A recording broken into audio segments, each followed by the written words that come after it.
Hello there everybody, and welcome back to another music video makeup Monday. My name is Nikki and I'm here to create another look for you guys on this lovely Monday day. Today we're gonna go back in time about 12 years ago. Gosh, it hurts me to say it's been 12 years, but we're gonna go back in time to a wonderful Katy Perry music video and recreate one of her really pretty looks that she had from this era, and it is the Waking Up in Vegas music video makeup look. There's a few that I want to create from this time era because she had some really pretty and amazing looks, so I'm really excited to sit down and try my best to recreate it here for you guys. While we're recreating it, we're going to be doing our usual Monday routine and talk a little bit about the music video, a little bit about her, how it came about, etc. So if that's something that interests you, then please go ahead and keep watching. I will list everything that I use down below. Sometimes I mention it throughout the video, sometimes I don't. Depends on my mood.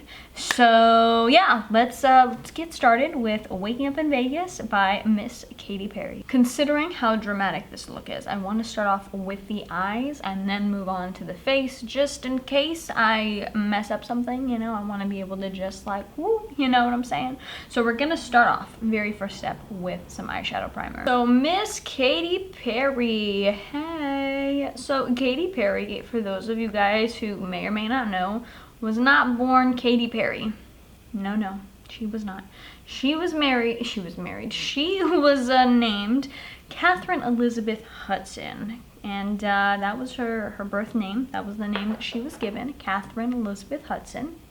And she was born October 25th, 1984 in Santa Barbara, California. She was born to two Pentecostal pastors. Their names were Mary and Maurice. It was said that they were like born again Christian parents. And so kind of had, you know, a childhood, you know, where they went and did some cool fun stuff, and then they kind of got awoken by God and they became what they became. From the ages of 3 till about 11, Katy and her family, they moved all around the United States, building churches and just kind of doing their thing. So as it would probably imply, given the circumstance and given that both of her parents were pretty devout when it came to their faith, it was passed down to the children. And so they really had to live their life pretty religiously. She would go to different camps and church seminars and stuff of that sort, kind of growing up, schools, all that type of stuff. And it's been said that her parents, especially her mom, were just really big in the faith. And being big in the faith means some interesting rules. Not for everybody, but for them. And it was actually said that they weren't allowed to eat Lucky Charms in the house, which I thought was interesting because luck was kind of associated with Lucifer, so they couldn't do that. And if they ate deviled eggs, they would not call them deviled eggs, they would call them angel eggs. That was the thing. So I thought that was kind of interesting, kind of funny. Not something I hear every day by any means, so yeah.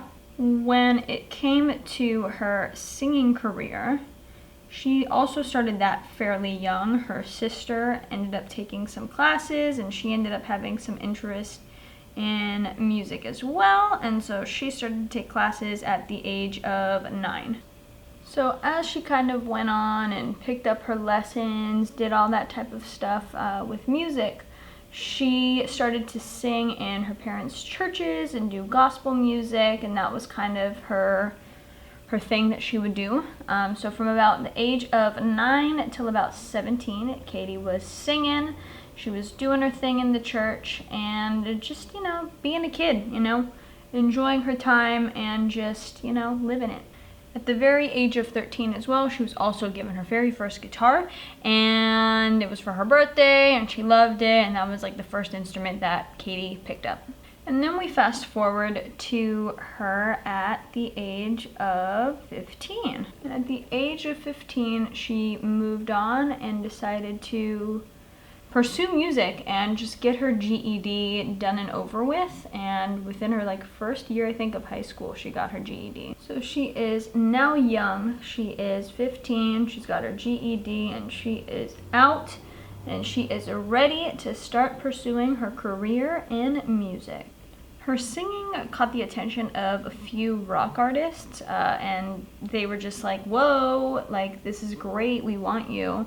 And so they basically brought her out to Tennessee after discovering her and just was like, hey, like, why don't we just start doing some work? I want you to learn how to like write and do all this stuff. So she went out to Nashville from there to start working on her writing and her crafting and all of that jazz. At that age, she started also working on different demos, practicing writing with them in Nashville, and just kind of starting those early steps of just getting that work out there and understanding how the business works. After that, she signed her very first contract with Red Hill Records and dropped her first bit of music in 2001.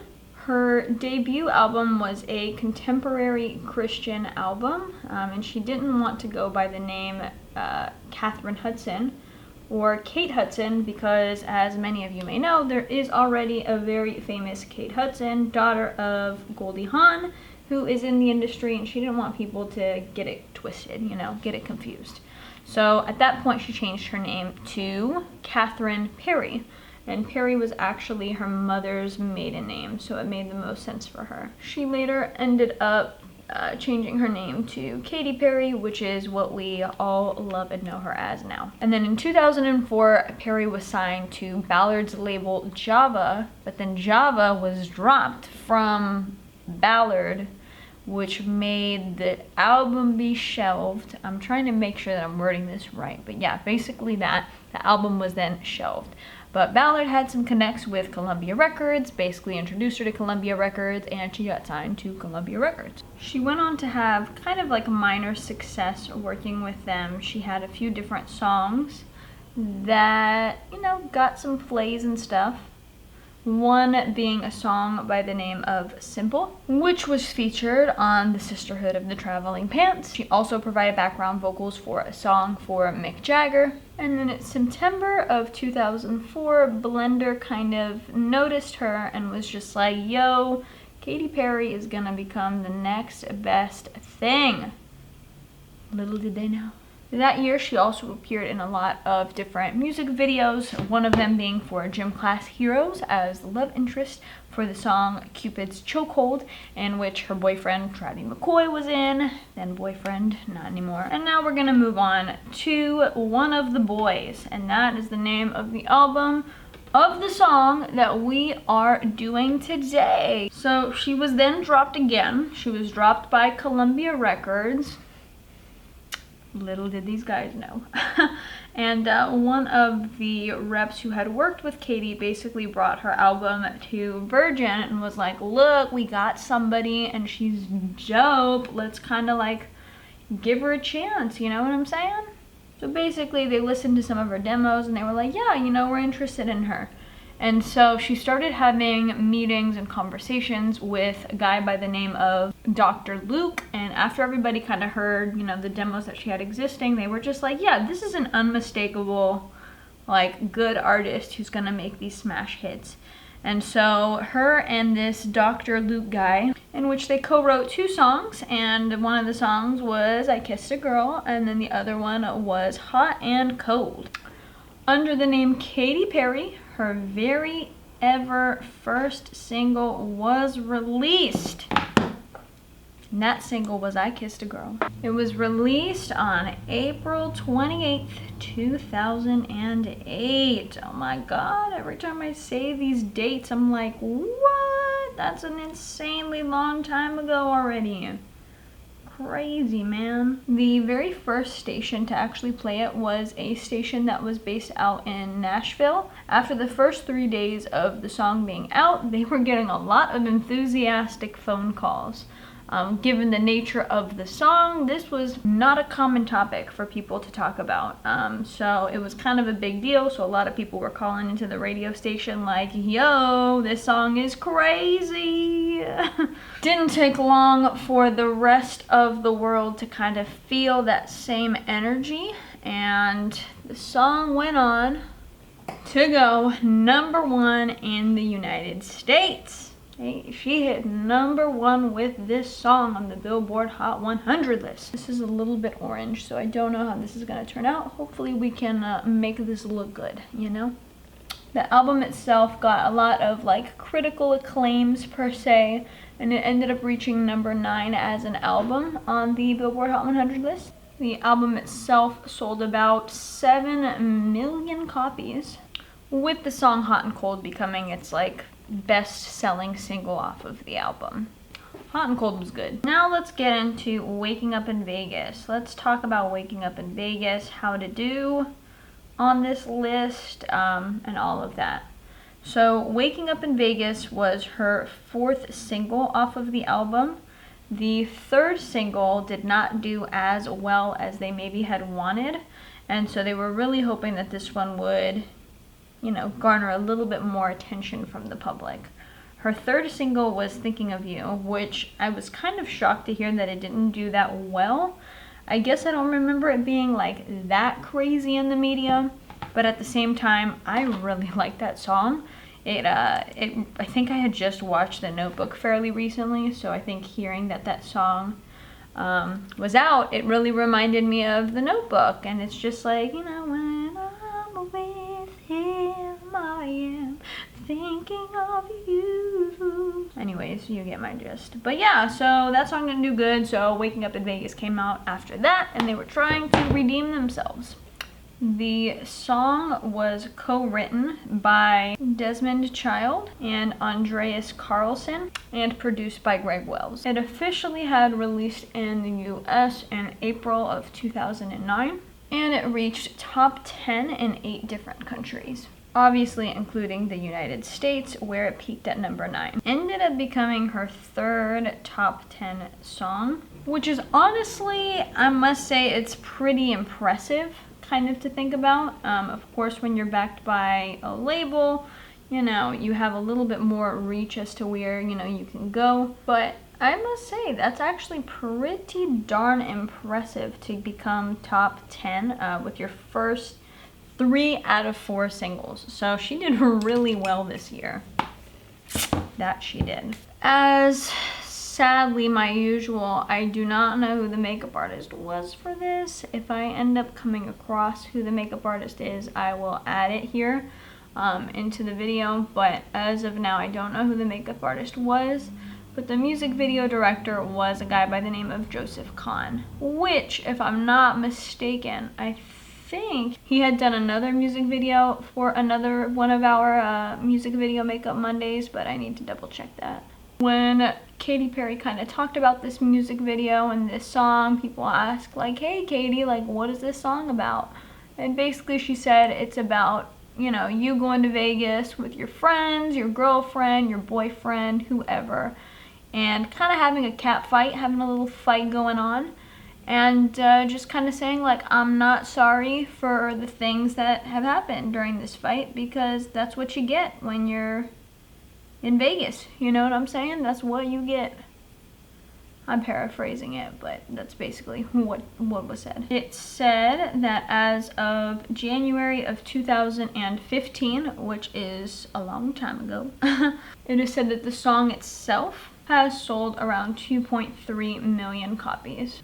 And that, my friends, kind of, you know, sums up the video and what it was about and all of that jazz.